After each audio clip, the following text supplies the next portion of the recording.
In this set, orthonormal set, how to find AIs is just by multiplying this by phi jt and integrating over the period of sum. We have probably said in the last class that phi it xt is from 0 to t. In general, can be anything from any value to any value. But remember that the x of t, extent of this variation 0 t variation should be same as the phi it variation. Okay. So, if the signal is restricted to a time duration 0 to t, the orthonormal expansion functions will also be restricted to 0 to t.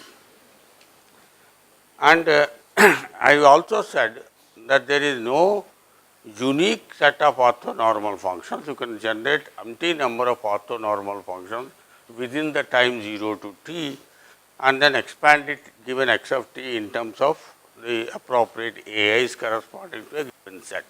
However, it may be convenient in some particular case to use a particular FIT rather than some other FIT, right. So, depend upon the convenience of your problem in various ways, you choose your phi it. Question is, how do I get this phi it? Okay. Historically, one set of phi it happened to be for Fourier series cosine functions because they are orthonormalized functions. I can think about umpty number of functions which will give you same, which will form a orthonormal set.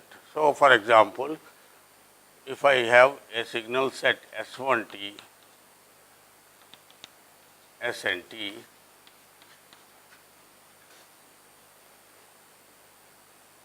they are just given to you and you want to generate an orthonormal set from out of these time functions. And this procedure is known as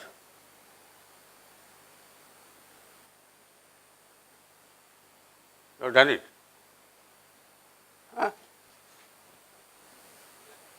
Gram-Schmidt procedure.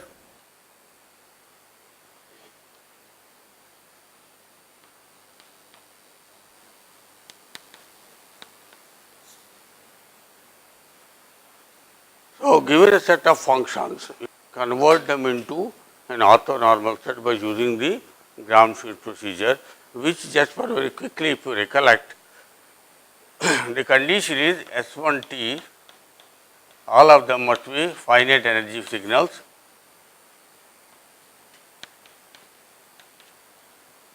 So, if you normalize this function with respect to this, this automatically becomes normalized. So, that will be your phi 1t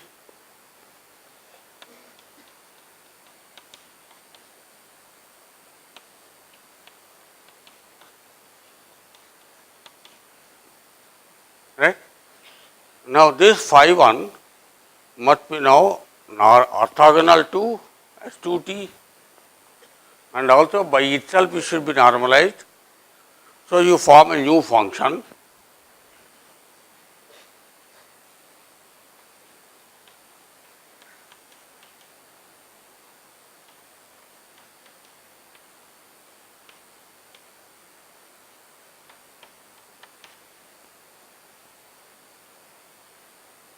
now, this function must be orthogonal to this function, which fixes the value of A1, and once this function is known, you can normalize it by finding what is the energy of this G2t and divide by that. So, you get an phi 2t. Are you with me? I have loaded a assignment sheet in Moodle. Am I right or not? Have you seen it or not? I am sure it must have been put in the Moodle. Yes or no? Okay, we will do it now. So, one assignment sheet will be in the Moodle, which will have some examples to cover finding the Gram-Schmidt procedure. Then you G2t divided by square root of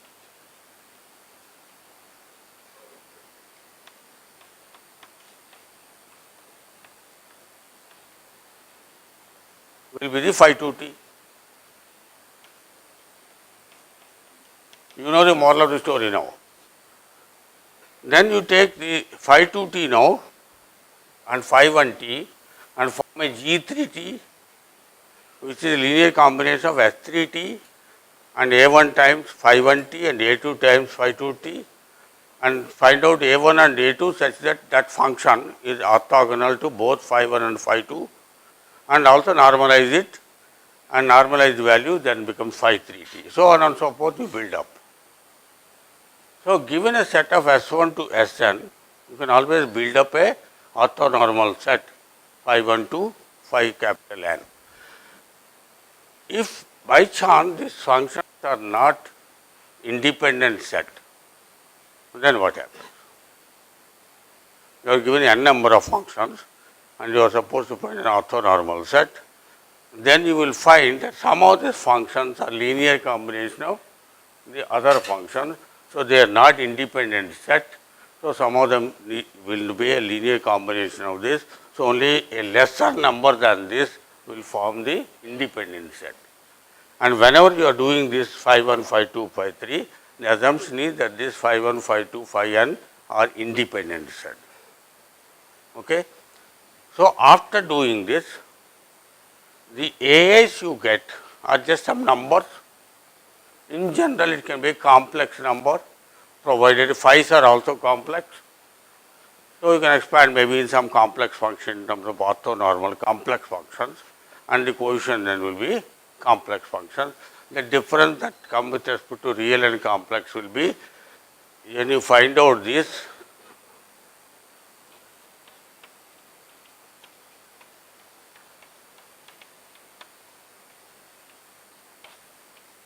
you only put a star on it, complex conjugate of it, because that is the definition of the correlation for a function. Okay.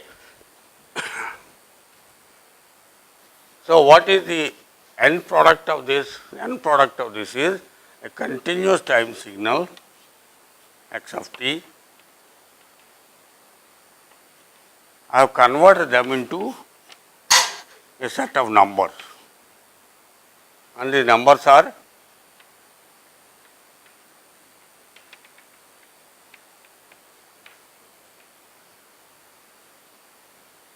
right, and once you give me this and this, I can uniquely find what is the x of t, and if n is sufficiently large, then I will be able to find out this x of t with 0 error. Okay. On the other hand, if you take only finite set, it is quite possible that there is an amount of error. So this is another reason why you choose a particular orthonormal set against another orthonormal set. A particular orthonormal set for a smaller number may give you lesser amount of error than another orthonormal set with a larger number may give you more error.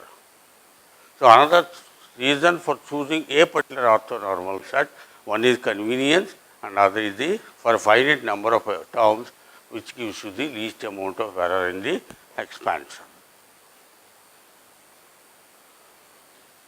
Now, I slightly will go into a bit of a philosophical argument. So you have some xt gone into a point in space. Would you agree?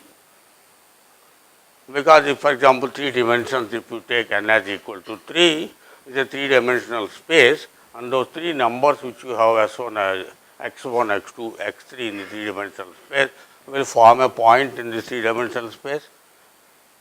Another signal, x2t, will have another point somewhere in the 3-dimensional space. So all signals are a point in the n-dimensional space. Now all these signals will have same energy. If they have same energy, then all these points will form on a sphere, because energy is nothing but square of the values of this, each one of these A's. So all of them square up to same value of E.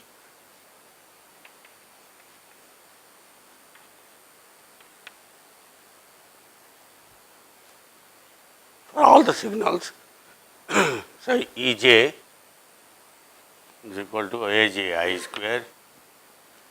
For signal J, you have this expansion AGIs, and for signal some other signal at different values. But if the power energy is same in all these signals, then this will be same in the n-dimensional space, that this square of this will be nothing but the square of the radius. Yes. So, all these points will form points on a sphere, equal energy signals.